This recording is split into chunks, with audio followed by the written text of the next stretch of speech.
Hello बच्चों, कैसे हैं आप? उम्मीद करती हूँ आप बढ़िया और एकदम मज़े में होंगे। तो आइए बच्चों, आज के अध्याय में हम पढ़ने वाले हैं विशेषण किसे कहते हैं। तो बच्चों, इस अध्याय में हम जानेंगे विशेषण की परिभाषा और उसके भेद और आगे की जानकारी भी देंगे आपको। तो आइए जानें और बढ़ते हैं आगे। जैसे संज्ञा या सर्वनाम शब्दों की विशेषता बताने वाले शब्द विशेषण कहलाते हैं। क्या कहलाते हैं? विशेषण कहलाते हैं। जैसे कि शरारती बच्चे खेल रहे हैं, काला घोड़ा गिर पड़ा, बाग में कुछ फूल खिले हैं, वह लड़का पढ़ रहा है, ताजमहल एक ऐतिहासिक इमारत है और मैं 50 किलो का हूँ। तो इन वाक्यों में शरारती, कुछ, ऐतिहासिक, काला, वह, 50 किलो, ये क्या है शब्द? ये संज्ञा व सर्वनाम शब्दों की विशेषता प्रकट कर रहे हैं। अतः ये सभी शब्द विशेषण हैं। क्या है ये सब? विशेषण शब्द है। अब विशेष्य का जानना भी जरूरी है। जब विशेषण आ गया तो विशेषण जिन शब्दों की विशेषता बताते हैं वे विशेष्य कहलाते हैं। इस अध्याय में आपको विशेषण भी समझना है और विशेष्य भी समझना है। तो बच्चों, जो अभी हमने वाक्य पढ़े हैं उसमें बच्चे, घोड़े, फूल, लड़के, इमारत तथा मैं शब्दों की विशेषता प्रकट कर रहे हैं। अतः ये सभी शब्द विशेष्य हैं। तो चलिए बढ़ते हैं विशेषण के भेद की ओर। विशेषण के 4 भेद होते हैं। पहला है गुणवाचक विशेषण, दूसरा संख्यावाचक विशेषण, तीसरा परिमाणवाचक विशेषण और चौथा होता है सार्वनामिक या संकेतवाचक विशेषण। आइए एक एक करके इन सबको जान लेते हैं। सबसे पहले बढ़ेंगे हम गुणवाचक विशेषण की ओर। क्या है ये, इसको समझेंगे। तो बच्चों, जो विशेषण शब्द संज्ञा या सर्वनाम शब्दों के गुण, दोष, रंग, रूप, आकार, प्रकार, स्थिति, स्वाद आदि का बोध कराते हैं उन्हें गुणवाचक विशेषण कहते हैं। जैसे मोहित एक ईमानदार लड़का है, सुनैना ने हरी साड़ी पहनी हुई है। तो इन वाक्यों में ईमानदार शब्द से गुण का तथा हरी शब्द से रंग का बोध हो रहा है। अतः ये दोनों शब्द गुणवाचक विशेषण है। दूसरा विशेषण है संख्यावाचक विशेषण। तो बच्चों, जो विशेषण शब्द संज्ञा या सर्वनाम शब्दों की संख्या का बोध कराते हैं उन्हें संख्यावाचक विशेषण कहते हैं। जैसे कक्षा में 20 बच्चे उपस्थित हैं, रमा ने कुछ खिलौने खरीदे। तो इन वाक्यों में 20 शब्द से निश्चित संख्या का तथा कुछ शब्द से अनिश्चित संख्या का बोध हो रहा है। इस आधार पर संख्यावाचक विशेषण 2 प्रकार के होते हैं। पहला है निश्चित संख्यावाचक विशेषण, दूसरा है अनिश्चित संख्यावाचक विशेषण। सबसे पहले जानेंगे हम निश्चित संख्यावाचक विशेषण क्या है। तो बच्चों, जो विशेषण शब्द किसी निश्चित संख्या का बोध कराते हैं वे निश्चित संख्यावाचक विशेषण कहलाते हैं। जैसे 10 रुपये, 2 लड़कियां, पहला पाठ आदि। अब दूसरा है अनिश्चित संख्यावाचक विशेषण, अर्थात जो विशेषण शब्द किसी निश्चित संख्या का बोध नहीं कराते हैं अनिश्चित संख्यावाचक विशेषण कहलाते हैं। जैसे अनेक लोग, सब बच्चे, बहुत से खिलाड़ी, यानी हमें इसमें निश्चित संख्या का पता ही नहीं लग रहा है, तो ये अनिश्चित संख्यावाचक विशेषण का उदाहरण है। तीसरा विशेषण है बच्चों परिमाणवाचक विशेषण, अर्थात जो विशेषण शब्द संज्ञा या सर्वनाम शब्दों की मात्रा या परिमाण का बोध कराते हैं उन्हें परिमाणवाचक विशेषण कहते हैं। जैसे वैभव 5 किलो पनीर लाया, मात्रा का पता लग रहा है ना, तोल के मिलता है ना पनीर। मैंने थोड़े चावल बनाए हैं। तो इन वाक्यों में 5 किलो शब्द से निश्चित परिमाण तथा थोड़े शब्द से अनिश्चित परिमाण का बोध हो रहा है, यानी कि दूसरे वाले वाक्य में आपको परिमाण का पता ही नहीं लग रहा है। इस आधार पर परिमाणवाचक विशेषण भी 2 प्रकार के होते हैं, निश्चित परिमाणवाचक विशेषण और अनिश्चित परिमाणवाचक विशेषण। तो सबसे पहले जानेंगे निश्चित परिमाणवाचक विशेषण क्या है। तो बच्चों, जो विशेषण शब्द किसी निश्चित परिणाम या निश्चित परिमाण का बोध कराते हैं वे निश्चित परिमाणवाचक विशेषण कहलाते हैं। जैसे 4 लीटर दूध, 2 मीटर कपड़ा, 1 किलो सेब आदि। दूसरा है अनिश्चित परिमाणवाचक विशेषण, अर्थात जो विशेषण शब्द किसी निश्चित परिमाण का बोध नहीं कराते वे अनिश्चित परिमाणवाचक विशेषण कहलाते हैं। जैसे कुछ मिठाई, कुछ सब्जी या कम सब्जी, ज़्यादा पानी, ये सब क्या है? अनिश्चित परिमाणवाचक विशेषण के उदाहरण है, क्योंकि आपको इसमें निश्चित संख्या का पता नहीं लग पा रहा है। अब आते हैं अपने चौथे विशेषण की ओर, जो है सार्वनामिक या संकेतवाचक विशेषण।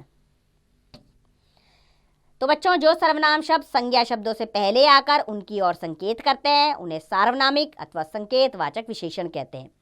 जैसे यह घड़ी रोहन की है, वह लड़की बहुत सुंदर है। तो इन वाक्यों में यह शब्द घड़ी की ओर तथा वह शब्द लड़की की ओर संकेत कर रहा है। अतः ये दोनों शब्द सार्वनामिक या संकेतवाचक विशेषण है। अब जानेंगे बच्चों सर्वनाम और सार्वनामिक विशेषण में अंतर। जब किसी सर्वनाम का प्रयोग संज्ञा के स्थान पर किया जाता है तो वह सर्वनाम कहलाता है, किंतु जब उसका प्रयोग संज्ञा से पहले किया जाता है तो वह सार्वनामिक विशेषण कहलाता है। जैसे वह पढ़ रही है, वह सर्वनाम है। वह लड़की पढ़ रही है, लड़की संज्ञा शब्द है, उससे पहले वह आया है तो ये सार्वनामिक विशेषण बन गया। कोई बुला रहा है, कोई सर्वनाम शब्द है। कोई आदमी बुला रहा है, आदमी संज्ञा शब्द, उससे पहले कोई आया तो सार्वनामिक विशेषण बन गया कोई। यह नहीं वह दो, यह और वह सर्वनाम शब्द हैं। आगे यह पुस्तक नहीं वह पुस्तक दो, तो पुस्तक के आगे यह और वह आया, यानी कि संज्ञा के आगे आ गया, तो ये सार्वनामिक विशेषण बन गए यहाँ पर आके। अब बच्चों जानेंगे हम परिमाणवाचक और संख्यावाचक विशेषण में अंतर क्या होता है। बच्चों परिमाणवाचक विशेषण संज्ञा या सर्वनाम शब्दों की मात्रा या मापतोल का बोध कराते हैं, जबकि संख्यावाचक विशेषण संज्ञा या सर्वनाम शब्दों की संख्या का बोध कराते हैं। जैसे मैं 4 किलो चीनी लाई हूं, 4 बच्चे पार्क में खेल रहे हैं, तो 4 किलो परिणाम यानी कि परिमाण का पता लग रहा है तो परिमाणवाचक विशेषण है। और 4 बच्चों को गिना जा सकता है ना, तो 4 यहाँ पर संख्यावाचक हो गया। कमीज बनवाने में 2 मीटर कपड़ा लगता है, 2 मीटर नापा तोला जाता है उसको, तो ये परिमाणवाचक विशेषण है 2 मीटर। मुझे 2 दर्जन संतरे चाहिए, संतरों को आप गिन सकते हैं, तो 2 दर्जन किसमें आ गए, संख्यावाचक विशेषण। चलिए बढ़ते हैं विशेषण की अवस्थाएं कौन कौन सी है इसको जानने की ओर। तो बच्चों तुलनात्मक दृष्टि से विशेषण की 3 अवस्थाएं होती हैं। पहला मूलावस्था, दूसरा उत्तरावस्था और तीसरा है उत्तमावस्था। तो क्या है मूलावस्था, पहले इसको जान लेते हैं। बच्चों जब किसी एक व्यक्ति, वस्तु या स्थान की विशेषता बताई जाती है और उसकी किसी अन्य से तुलना नहीं होती तो उसे मूलावस्था कहा जाता है। जैसे ऐश्वर्या सुंदर युवती है, पानी ठंडा है, यहाँ पर किसी के साथ तुलना नहीं की गई है तो ये मूलावस्था है। दूसरा है उत्तरावस्था, अर्थात जब किन्हीं 2 व्यक्तियों, वस्तुओं या स्थानों की तुलना करके किसी एक को कम तथा दूसरे को अधिक बताया जाता है, यानी कि 2 की तुलना की जाती है तो उसे उत्तरावस्था कहा जाता है। जैसे ऐश्वर्या रानी से सुंदरतम है, या ऐश्वर्या और रानी की तुलना की गई है। पानी लस्सी से अधिक ठंडा है, पानी और लस्सी की तुलना की गई है, तो ये उत्तरावस्था है। और तीसरा है उत्तमावस्था, जब या 2 से अधिक व्यक्तियों, वस्तुओं या स्थानों की तुलना करते हुए किसी एक को अन्य सभी से श्रेष्ठ या खराब बताया जाता है तो उसे उत्तमावस्था कहा जाता है। जैसे अपनी सभी सहेलियों में ऐश्वर्या सुंदरतम है, सभी प्रिय पदार्थों में पानी सबसे ठंडा है, तो ये क्या हुआ, उत्तमावस्था। आइए कुछ विशेषण शब्दों की 3 अवस्थाएं जानें। जैसे कि पहला है मूलावस्था उच्च, उत्तरावस्था बना उच्चतर, उत्तमावस्था उच्चतम, अधिक अधिकतर अधिकतम, श्रेष्ठ श्रेष्ठतर श्रेष्ठतम, कठोर कठोरतम कठोरतम, योग्य योग्यतर योग्यतम, प्रिय प्रियतर प्रियतम, चतुर अधिक चतुर सबसे चतुर, लंबा अधिक लंबा सबसे लंबा। ये थी अवस्थाएं। अब बढ़ते हैं विशेषण शब्दों की रचना की ओर। तो बच्चों विशेषण शब्दों की रचना मुख्य रूप से 4 प्रकार के शब्दों से होती है। पहला संज्ञा शब्दों से, दूसरा सर्वनाम शब्दों से, तीसरा क्रिया शब्दों से और चौथा है अवयव शब्दों से। आइए एक एक करके इनको जाने समझे। तो पहला है संज्ञा शब्दों से विशेषण बनाना। जैसे जाति एक संज्ञा शब्द है, इससे विशेषण बन गया जातीय। प्यार संज्ञा शब्द है, विशेषण बना प्यारा। राष्ट्र से बना राष्ट्रीय, चाचा से बना चचेरा विशेषण शब्द है। ऐसे ही अर्थ संज्ञा शब्द है, विशेषण बना आर्थिक। दया से दयालु बना, रोग से रोगी विशेषण बना। शहर से शहरी बना विशेषण। मास से मासिक बना, जोश से जोशीला बना। धर्म से धार्मिक विशेषण शब्द बना। प्रदेश संज्ञा शब्द है, उससे बना विशेषण है प्रादेशिक। दूसरा है बच्चों सर्वनाम शब्दों से विशेषण बनाना। जैसे कि यह सर्वनाम शब्द है, इससे विशेषण बना ऐसा। हम से बना हमारा विशेषण। जो से बना जैसा। मैं से बना मेरा। आप से बना आपसी। तुम से बना विशेषण शब्द है तुम्हारा। कौन से बना कैसा। वह से बना वैसा विशेषण शब्द है। और तीसरा है क्रिया शब्दों से विशेषण बनाना।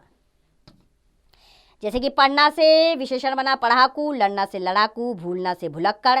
बनाना से बनावटी। खाना से खाऊ बना। कमाना से कमाऊ बना।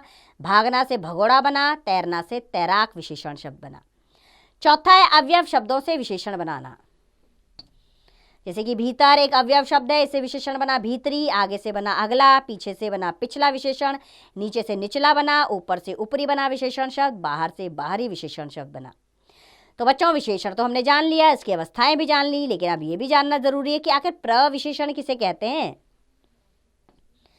तो बच्चों जो शब्द विशेषण शब्दों की भी विशेषता बताते हैं उन्हें प्रविशेषण कहते हैं। जैसे नरेश बहुत सुंदर है, सुंदर एक विशेषण शब्द है, लेकिन सुंदर की भी विशेषता कौन सा शब्द बता रहा है? बहुत। तो बहुत जो है वो प्रविशेषण हो गया। वह काफी लंबा है, लंबा विशेषण शब्द, कितना लंबा है? काफी। तो काफी जो हो गया प्रविशेषण शब्द हो गया। अतः दोनों शब्द विशेषण के विशेषण अर्थात प्रविशेषण हैं। आइए आपके अभ्यास के लिए एक बार इस अध्याय को दोहरा लेते हैं हम। तो बच्चों संज्ञा या सर्वनाम शब्दों की विशेषता बताने वाले शब्द विशेषण कहलाते हैं। विशेषण जिन शब्दों की विशेषता बताते हैं उन्हें विशेष्य कहते हैं, और विशेषण शब्दों की विशेषता बताने वाले शब्द प्रविशेषण कहलाते हैं। विशेषण के 4 भेद होते हैं: गुणवाचक, संख्यावाचक, परिमाणवाचक तथा सार्वनामिक या संकेतवाचक विशेषण। परिमाणवाचक विशेषण 2 प्रकार के होते हैं: निश्चित तथा अनिश्चित परिमाणवाचक विशेषण। और संख्यावाचक विशेषण भी 2 प्रकार के होते हैं: निश्चित तथा अनिश्चित संख्यावाचक विशेषण। और तुलनात्मक दृष्टि से विशेषण की 3 अवस्थाएं होती है: मूलावस्था, उत्तरावस्था तथा उत्तमावस्था। विशेषण शब्दों की रचना मुख्य रूप से 4 प्रकार के शब्दों से होती है: संज्ञा शब्दों से, सर्वनाम शब्दों से, क्रिया शब्दों से तथा अवयव शब्दों से। मुझे पूरी उम्मीद है बच्चों आपको विशेषण अध्याय अच्छे से समझ में आ गया होगा। इसमें हमने विशेषण, उसके भेद, उसकी अवस्थाएं और कैसे विशेषणों का निर्माण होता है ये सब कुछ जाना। अब इसका अभ्यास कार्य आप स्वयं कीजिए।